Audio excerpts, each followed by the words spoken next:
He was like, I'm just not worried. I'm not worried about the Jeffersons being as popular as All in the Family. I'm not worried about George Jefferson being a likable character. I'm here now. This is what it is. I'm here. Oh, but that doesn't mean anything to George, Mr. Bentley. You see, he doesn't care about his ancestors. Isn't that right, George? King George.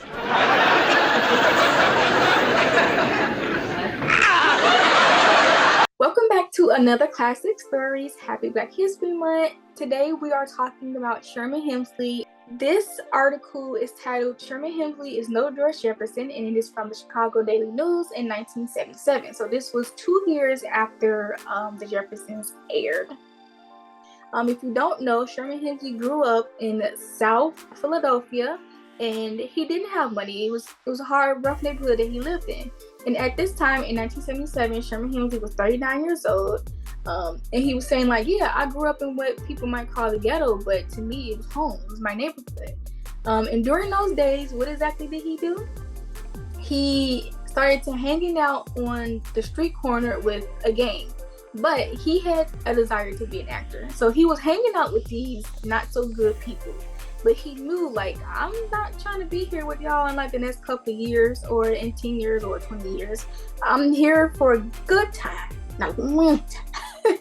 So that was his thought process. What he did was he went to the service. He got out in 1960. He did 4 years in the Air Force.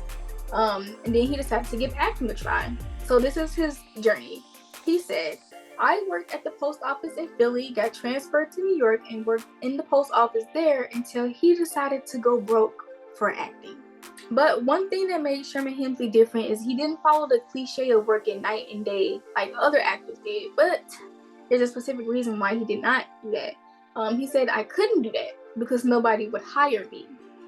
No one knew me.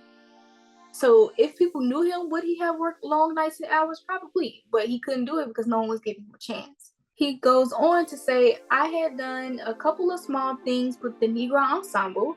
I had done the part of Get Low and Pearly Victorious in a church group in Philadelphia.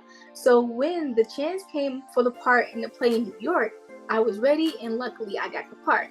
He also says, I did Pearly for 3 years, 2 on Broadway, 1 on touring, and during those years, it was cool. Like, everything was fun, he was acting, he was getting paid, the good life, right? But when it closed, it was like it had never happened, and it was back to unemployment. This is where Norma Lear comes in. So Norma Lear had seen him in Pearly, and had told Sherman Hemsley, like, if I have anything that comes up, I definitely want you to be a part of it. But at the time, he didn't, because he was just getting started on All in the Family. So it was like, I have nothing for you right now. But when I do, I'm going to call you, like, I'm going to hit you up. And, you know, most people are probably like, that's Hollywood talk. Like, if you had something for me, you would find a way for me to be there now. You know, Hollywood talk is normal.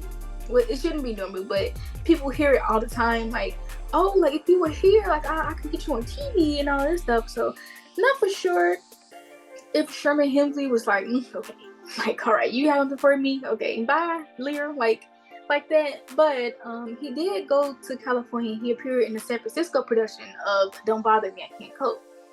And one day he was like, I'm going to call CBS. Maybe they got something for me. Like, I'm going to call CBS. And it's a good thing he did, because he had found out that Norma Lear was looking for him to play opposite of Archie Bunker. Having a spinoff of a popular show like All in the Family could be very nerve-wracking, but Sherman Hemsley was like, I'm simply not worried. I'm not worried about Jeffersons being as popular as All in the Family. I'm not worried about George Jefferson being a likable character. I'm here now. This is what it is. I'm here. So he said, I figured whatever was going to happen was going to happen. And if I got it, I got it. A lot of times people are up for the part and say, oh, wow, this is it. And it turns out it's not it at all.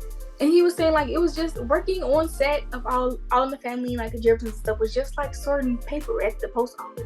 It was his job. This is how he made money. It was not his life. It was his job. He was someone else completely different outside of the Norman Lear cinematic universe, whatever you want to call it.